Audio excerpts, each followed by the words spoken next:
Hi, this is Linda Hines with Linda Hines Fabric Designs, lindahines.com. This is my slideshow called Creating Fabulous Fabric Resists. I have presented this slideshow to a variety of art groups over the last year and a half, 2 years. And I always narrate it myself, and I thought it would be nice to have it narrated and that you could watch it at your leisure. So we're going to talk about creating these beautiful fabrics, and all of these are using a resist. So to get started, one of the most important supplies is a padded printed surface so that you can pin down your fabric. Now, this isn't necessary for every one of these projects or every one of these techniques, but it'd be nice. It's nice to have one of these because it does help. So we're going to be adding color, and instead of using dyes, which you can use with resists, I thought it'd be nice to do one with paint since a lot of people don't want to deal with dyes. So here are the variety of paints I'm using. The very first ones here at the bottom are Bombay India ink, which is not a paint, and it has, but I wanted to use it because I have some around, and I thought it'd be nice to see what it looks like on fabric. It has the consistency of pretty much water, and then it goes up to Dynaflow, which is one of my favorite paints to use, and it's real liquidy. And then it gets a little bit thicker with these artistic artifact fluid textile paints, a little bit thicker, and then you get to your thickest paints, Jacquard textile paints, and Profab textile transparent paints. You can use regular paints that aren't for fabric that you could add a medium into it. The reason it's nice to use the textile paints is they keep the fabric, the hand or the softness of the fabric, and they don't get stiff.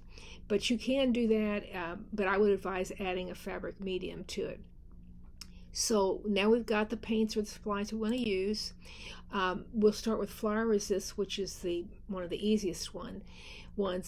This is, you can use any flour you want, and you mix 1 cup of water with 1 cup of flour, and you want the consistency of pancake batter. Now this can be old flour you've had in the back of your cupboard. It could be wheat flour, it doesn't have to be white flour, but I just use whatever you have. And then you will pour that flour paste onto stretch fabric. This is where you need a printing pad so that you can push the pins down into the fabric so it doesn't move. Because in this next step, when you're spreading it, the fabric will move, and you don't want the fabric to move. So you spread the flour paste with a scraper or a credit card and make a thin layer. It's very important to make a thin layer. If you don't, first of all, it's going to take forever for it to dry, but also it will cover the fabric, and you'll just have white fabric or whatever the color of the background of your fabric is. So you want this as pretty thin. And you can see how thin it is on this piece. You can see the fabric under it. Then you can add marks, and you can add marks with a variety of tools, including these skewers. You can also use regular stamps, or I'm just using an old die container to make circles. And then you let the fabric dry. Now this will take, it depends on where you live. In southern Indiana, it's very humid, so it takes a long time to dry. I usually leave it overnight. Once it's dry, then you can scrunch it. And the more scrunching, the more paint will end up on the fabric. So it just depends, and I'll show you some samples of that. So then once you've got done scrunching, then it's time to paint. Now you look here and you see that these lines, those were made by skewers, and then of course this is just the scrunching of it.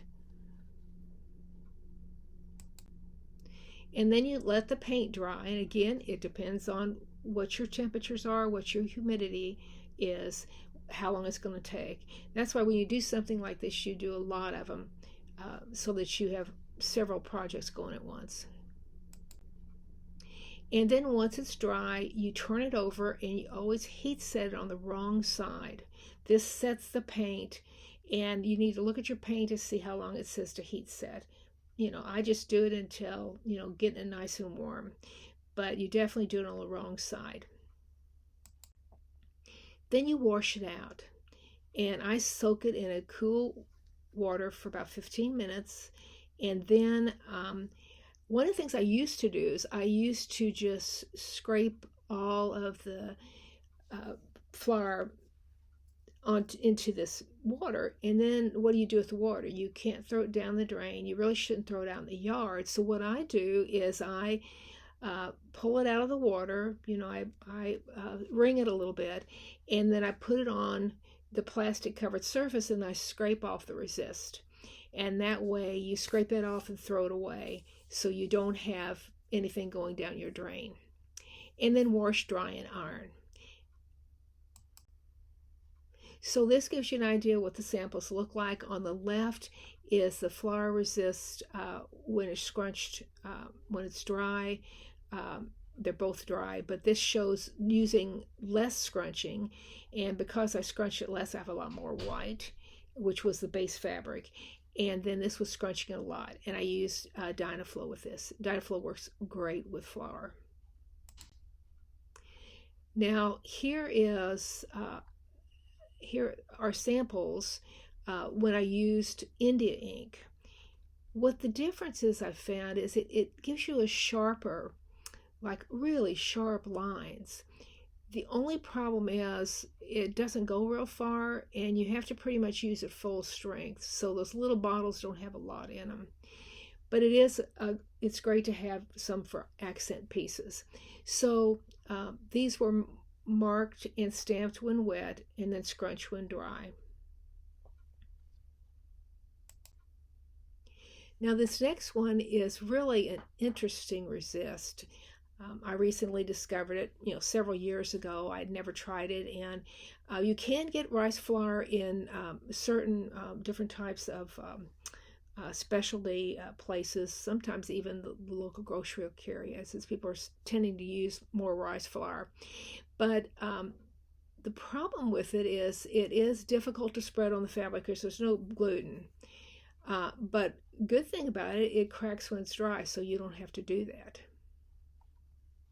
And you mix it basically like the other flour.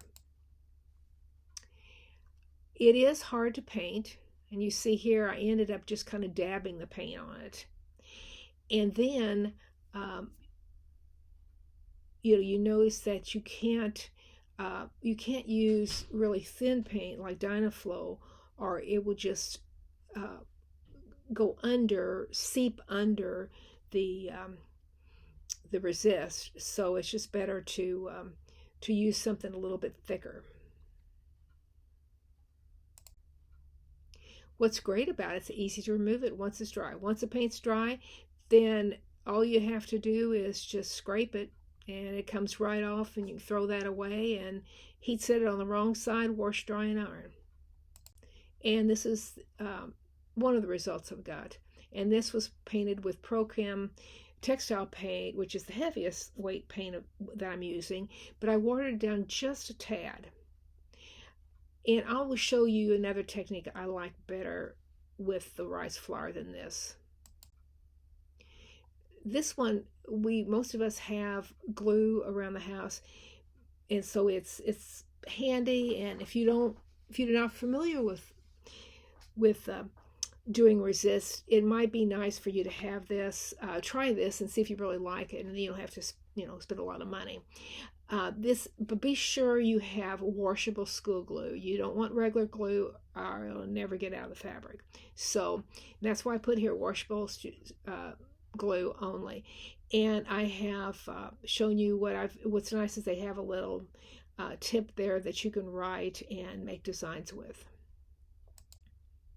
And again, it's the same procedure, and I do have tutorials on my blog at lindaheinz.com that will show you and remind you about how to do these techniques.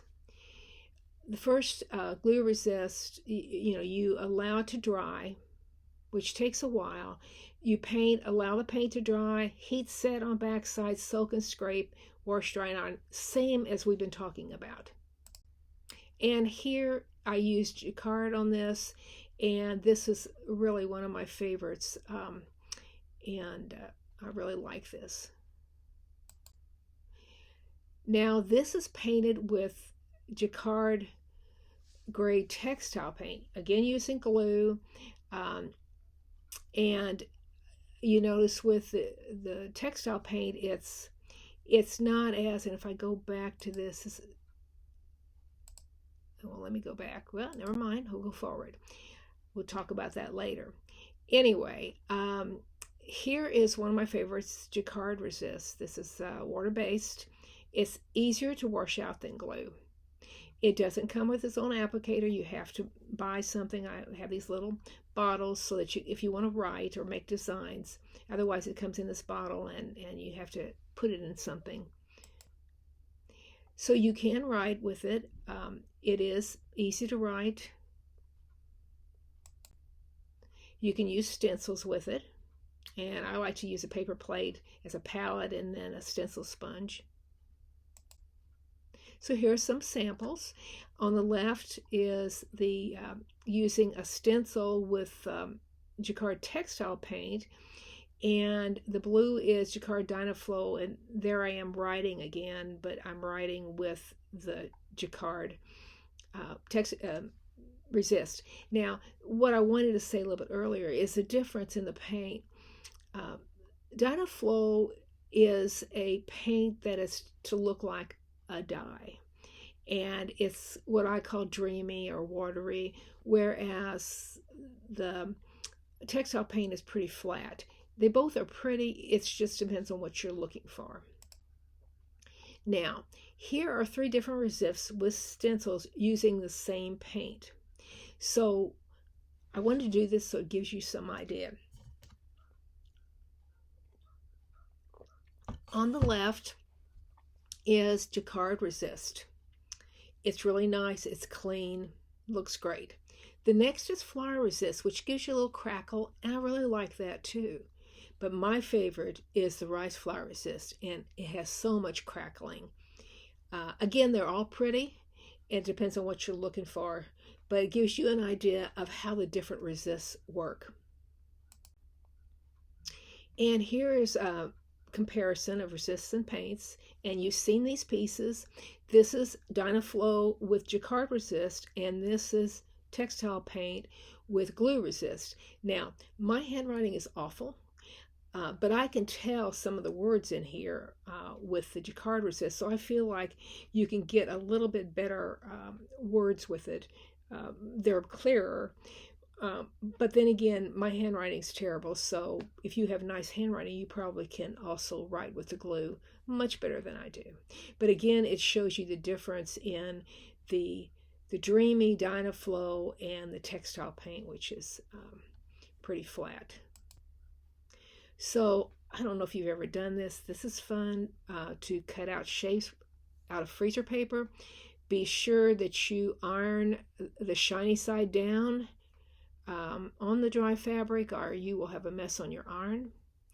And be sure you go in, if you're cutting out something like this was cut out on my cutter, my scan and cut, but be sure that you iron down every little edge so the paint will not slide under it. And then paint and allow it to dry. And it's just like, I call it a stencil. Just pull it off and heat set, iron on the wrong side, wash, dry, and iron, as we talked about before. And this is painted with Artistic Artifacts Fluid Textile Paint.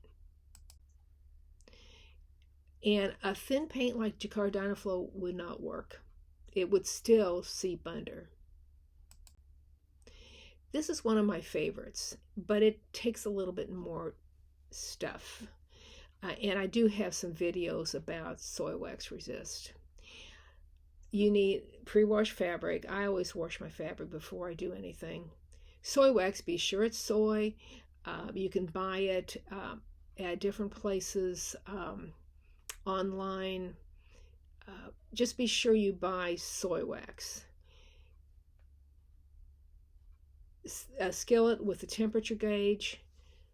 Of course, this skillet would never be used for food. marking tools, brushes. Cardboard carrier over here to the left is for when you have the tool in one of these tools in your hand and you're carrying it over the fabric. It's what I call a carrier, and that anything that drips will drip on that and out on your fabric. Paint, ironing service, and newspaper. So here I am working on this first piece of fabric. Soy wax melts between 100 and 110 and 140. Be sure it's melted, and then you can turn the temperature control to warm. Be sure the tools are in the melting pot so they can warm up. Your fabric needs to be pinned to the surface so it doesn't move. And then using the marking tools, dipped in soy wax, then you make your designs on your fabric. Now, before I really get going on it, I will start a couple brushes or whatever I'm using, and I will turn it over like this and look at the back side to be sure it's come through. Because if the wax has not come all the way through to the back side, then it's not going to work. So be sure it penetrates to the back side. Once that's done, then I just go at it. Then once the soy wax is dry, which doesn't take very long, then I'm using Jacquard Dynaflow here, just painting over it. Once it's dry, you can proceed to wax removal, heat setting, and washout, or you can add another layer. So if you're layering, be sure you start with a lighter color. So for this piece, I wouldn't have started with a dark blue because I knew I was going to add more to it. So you need to be sure if you're layering that you start with a lighter color. So here I marked it with the, marked more with the, it was a cookie cutter with the wax, let it dry, and then I've added my second layer. Now I have to wait for the paint to dry. I'm adding another soy wax layer. Now this was a darker blue that I added. And so now the soy wax doesn't take very long, so then I can paint it, and here I'm painting it with purple. Then once the fabric is dry, you cover your ironing board with newspaper, or since a lot of people are, we're not getting a newspaper anymore, we're just doing it digital now, so we don't get it. There's all kinds of paper. You can use packing paper, anything. It'd be kind of expensive to use computer paper, so I would use just some kind of packing paper. You can get it in rolls, or if you get stuff shipped, just hold on to it, and that's what I do. Add the fabric on top of your paper, and then cover it with additional newspaper or paper. Then you iron over until all the wax is removed. And this is when I wouldn't use my best iron. This iron is old iron, and I've dedicated it to just what I do in the dye studio. And also when you're doing this, because you may get some wax on it, you need to change your newspaper as needed. Then you'll turn it over and iron on the back side to make sure all the paint is set, and then you wash, dry, and iron. And you get something like this. And here is another example, and this was 3 layers of wax, 3 colors of Dynaflow. And then the last layer, what I did is I completely covered the piece with wax, put it in the freezer for 15 minutes, cracked it, and then painted it with black. So, and then this one's the same way, but it's 4 layers. It's a yellow, 2 reds, and a black. And the black at the last one was to cover it all as I did the other piece. It's kind of like how batik, a lot of batik is they always did the last black layer. This is another one. It's a resist. I call it layered fabric resist. So what you're doing is you're placing a fabric on top. You're placing your fabric on top. Under that, you're placing another piece of fabric. Usually what I do on my printing surface is I have a piece of fabric. In the past, I would just use it, and then eventually it would get so printed up I would make bags and stuff out of it. But now what I do is I like to be more I want to be sure I will use it. So what I'm doing is I do have a regular piece of fabric on top of my printing board, but then I have this piece, this plain piece, and then I have the top piece. I think I made that more complicated than it is, but it's not. Just layering a piece under it because this is what you get. So what I did is I'm using jacquard resist, you've seen this piece before, this piece on the right where I wrote, and I'm using Dynaflow, and this is the piece that's under it. And what's great about it is you're not wasting any of this. So this is not going somewhere that, you can use this piece as either a companion piece or just a piece to have in the studio for something else. This is another one of the pieces that I used with soy wax with Dynaflow, and it shows you the right one on the right is the one on the top, and on the left is the bottom. And I tell you, if you've ever done printing, jelly plate printing, I always like the ghost print or the second print better, and that's what this reminds me of, because I love this piece much better than this. And this is, as I said, this is the bottom piece. This is under the top piece. So I've been asked, what do you use this fabric for? Well, you can use it just like any other fabric. So I have a couple of samples or examples of what I've used it for, and this was an exhibit we had about COVID, and I called it Embracing the Positives. And in the center is one that I used, the ink, the black ink. Now the background here is not paint. This is using dye, and I used soy wax, and then I used different colors of dye that I painted in it. But I wanted to show you that it does work